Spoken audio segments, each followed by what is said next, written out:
The 1986 Japan Airlines Cargo Flight 1628 UFO Incident. Alaska, USA. Japan Airlines Cargo Flight 1628 was a UFO incident that occurred on November 17, 1986, involving a Japanese Boeing 747-200F cargo aircraft. The aircraft was en route from Paris to Narita International Airport, near Tokyo, with a cargo of Beaujolais wine. On the Reykjavik to Anchorage section of the flight, at 1711 over eastern Alaska, the crew first witnessed two unidentified objects to their left. These abruptly rose from below and closed in to escort their aircraft. Each had two rectangular arrays of what appeared to be glowing nozzles or thrusters, though their bodies remained obscured by darkness. When closest, the aircraft's cabin was lit up and the captain could feel their heat on his face. These two craft departed before a third, much larger disc-shaped object started trailing them. Anchorage air traffic. Control requested an oncoming United Airlines flight to confirm the unidentified traffic, but when it and a military craft sighted JAL 1628 at about 1751, no other craft could be distinguished. The sighting lasted 50 minutes and ended in the vicinity of Denali. Locations of the Flight 1628 and subsequent incidents. The first sighting occurred from point A to B, where Flight 1628 was escorted by two objects. A third object would have paced the cargo plane as it approached Eielson AFB, mirroring the evasive maneuvers initiated by its pilots. It would have disappeared near Denali, as they approached Talkeetna for a landing in Anchorage. 2.5 months later, Flight AS-53 recorded an unidentified object near McGrath, and a military plane observed an object between Elmendorf and Eielson Air Force bases. Observation. JAL enters Alaskan airspace A-B Talkeetna Denali T. Stevens Anchorage AS-53 sighting Elmendorf AFB Eielson AFB. Illustration of the first two objects, based on Captain Tarachi's drawings and descriptions. They were shooting off lights, were square in shape and some 500 to 1,000 feet in front of the cockpit, but somewhat higher in altitude. On November 17, 1986, the Japanese crew of a JAL Boeing 747 cargo freighter witnessed three unidentified objects after sunset while flying over eastern Alaska.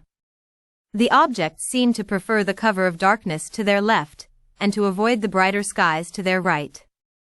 At least the first two of the objects were observed by all three crew members, Captain Kenju Tarachi, an ex-fighter pilot with more than 10,000 hours flight experience, in the cockpit's left-hand seat, co-pilot Takanori Tamefuji in the right-hand seat, and flight engineer Yoshio Tsukuda. The routine cargo flight entered Alaska on autopilot, cruising at 565 miles per hour, at an altitude of 35,000 feet. At 1709, the Anchorage ATC advised a new heading towards Talkeetna, Alaska. Illustration of the first two objects, based on Captain Tarachi's drawings and descriptions. They were shooting off lights, were square in shape and some 500 to 1,000 feet in front of the cockpit, but somewhat higher in altitude. Two objects. As soon as JAL 1628 straightened out of its turn, at 1711, Captain Tarachi noticed two craft to his far left, and some 2,000 feet below his altitude, which he assumed to be military aircraft. These were pacing his flight path and speed. At 1718 or 1719 the two objects abruptly veered to a position about 500 feet or 1,000 feet in front of the aircraft, assuming a stacked configuration. In doing so they activated a kind of reverse thrust, and, their lights became dazzlingly bright. To match the speed of the aircraft from their sideways approach, the objects displayed what Tarachi described as a disregard for inertia. The thing was flying as if there was no such thing as gravity. It sped up, then stopped, then flew at our speed, in our direction, so that to us it appeared to be standing still. The next instant it changed course. In other words, the flying object had overcome gravity. The reverse thrust caused a bright flare for 3 to 7 seconds, to the extent that Tarachi could feel the warmth of their glows. At 17 hours 19 minutes and 15 seconds, the pilots notified air traffic control, which could not confirm any traffic in the indicated position. After 3 to 5 minutes, the objects assumed a side-to-side configuration, which they maintained for another 10 minutes. They accompanied the aircraft with an undulating motion, and some back and forth rotation of the jet nozzles, which seemed to be under automatic control, causing them to flare with brighter or duller luminosity. Each object had a square shape, consisting of two rectangular arrays of what appeared to be glowing nozzles or thrusters, separated by a dark central section. Captain Tarachi speculated in his drawings that the objects would appear cylindrical if viewed from another angle, and that the observed movement of the nozzles could be ascribed to the cylinder's rotation. The objects left abruptly at about 17 hours 23 minutes and 13 seconds, moving to a point below the horizon to the east. Excerpt of communication with Anchorage ARTC Center with times and speakers. 1718 or 1719. AKSTAARTCC audio tape, 2 craft, first noticed at a distance at 1711, approached to within 500 to 1,000 feet from the cockpit. 17 hours 19 minutes and 15 seconds, JAL 1628, First Officer Anchorage Center, Japan Air 1628, do you have any traffic, 7 IE, 11 o'clock above? 17 hours 19 minutes and 24 seconds, ARTCC, Carl Henley, JL 1628 Heavy, say again. 17 hours 19 minutes and 28 seconds, JL 1628, do you have any traffic in front of us? 17 hours 19 minutes and 32 seconds, ARTCC, JL 1628 Heavy, Roger. 17 hours 19 minutes and 36 seconds, JL 1628, Roger and, we in sight, 2 traffic, in front of us 1 mile about. 17 hours 19 minutes and 49 seconds, ARTCC, JL 1628, Roger, do you have a, can you identify the aircraft? 17 hours 19 minutes and 58 seconds, JL 1628, we are not sure, but we have traffic in sight now. 17 hours 20 minutes and 4 seconds, ARTCC, JL 1628 Heavy, Roger. Maintain visual contact with your traffic and, can you say the altitude of the traffic? 17 hours 20 minutes and 14 seconds, JAL 1628. Almost the same altitude. 17 hours 20 minutes and 21 seconds ARC. JAL 1628 Roger. Would you like a higher or lower altitude? 17 hours 20 minutes and 27 seconds, JL 1628, no, negative. JAL 1628. 17 hours 21 minutes and 19 seconds, AARTCC, JL 1628 Heavy, see if you are able to identify the type of aircraft, and see if you can tell whether it's military or civilian. 17 hours 21 minutes and 35 seconds, JAL 1628, JAL 1628. We cannot identify the type, but we can see, navigation lights and strobe lights. 17 hours 21 minutes and 48 seconds, AARTCC, Roger, sir. Say the color of the strobe and beacon lights. 17 hours 21 minutes and 56 seconds, JAL 1628. The color is, white and yellow, I think. 17 hours 22 minutes and 3 seconds, ARTCC, white and yellow. Thank you. 1721, ARC. Watch Supervisor's entry, daily record of facility operation 5:21 p.m. JL 1628, HB 747, BIKF ANC reported traffic at his altitude, FL 350, 1 mile with a white and yellow strobe. AAL ROC, Note 2, and EDF ROC notified. Note 3, no known traffic identified. ARC, OK. We have confirmed we have no military aircraft working up there. After 3 to 5 minutes the two craft changed their relative position, which is not reported to ARTCC, and the captain unsuccessfully attempts to photograph them. 17 hours 22 minutes and 11 seconds, ARTCC requests information about weather and clouds, 17 hours 22 minutes and 41 seconds. AARTCC informs JAL 1628 that transmissions are garbled and asks them to change transmitting frequencies.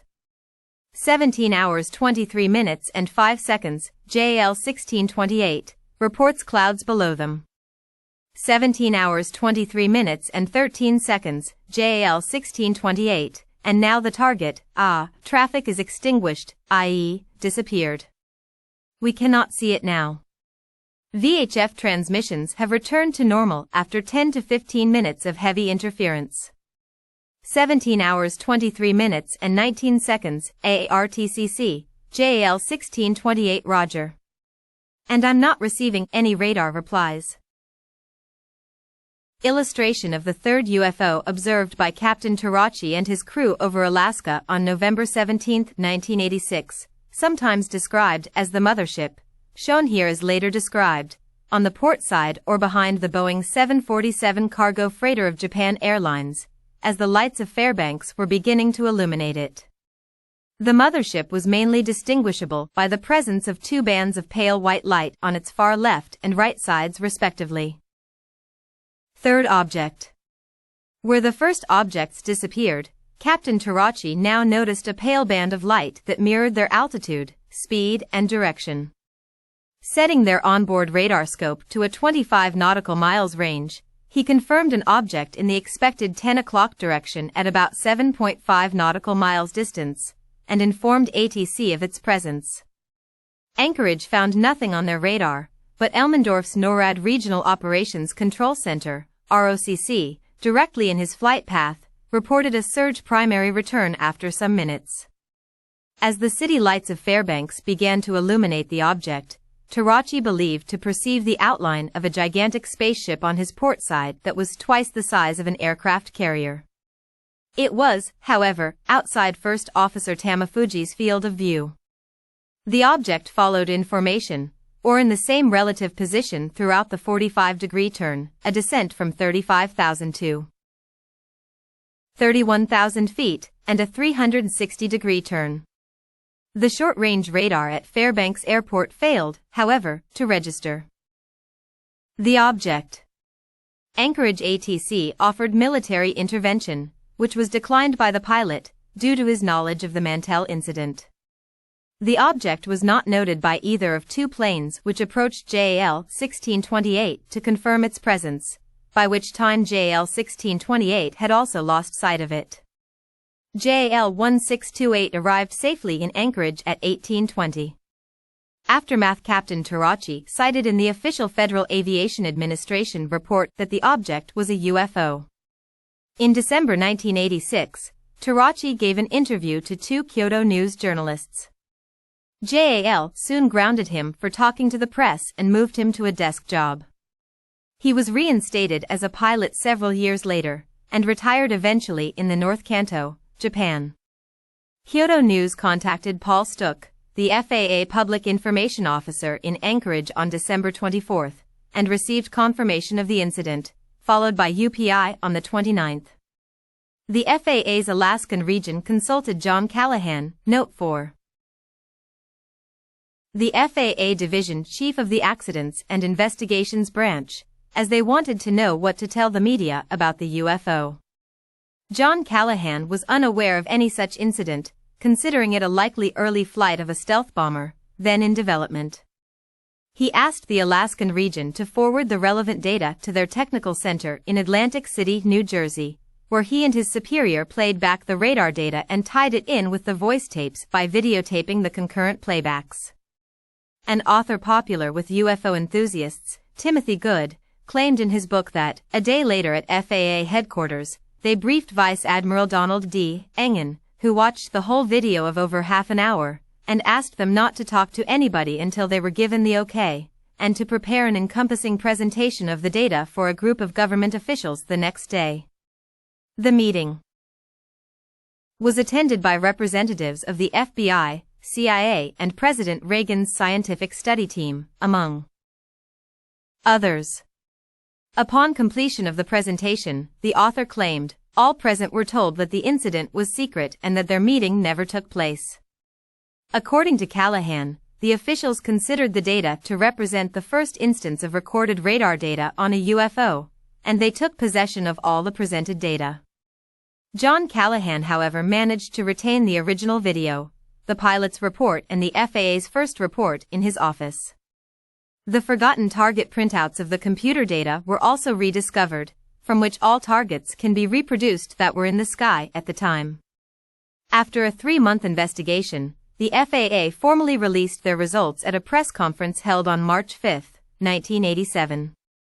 Here Paul Stuck retracted earlier FAA suggestions that their controllers confirmed a UFO, and ascribed it to a split radar image which appeared with unfortunate timing.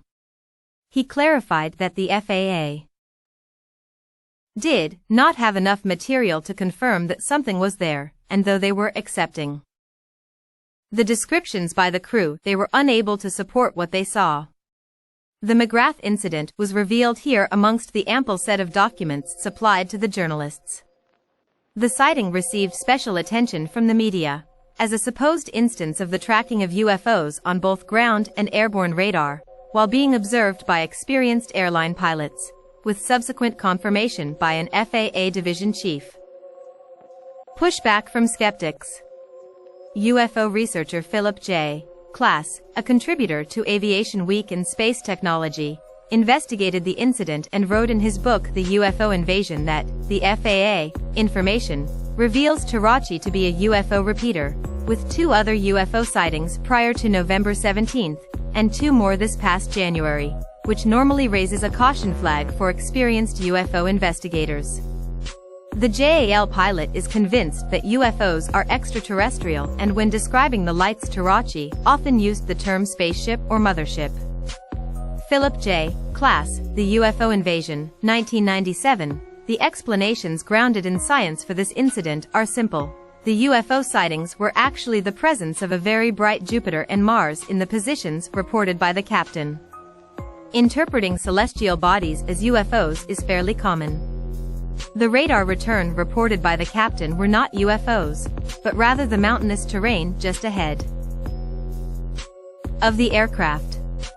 The second UFO sighting on January 11 was the result of village lights bouncing off ice crystals in the atmosphere. According to UFO skeptic Robert Schaefer, the bottom line is, Tarachi's own flight crew saw only lights, and other aircraft checking out the situation saw nothing unusual.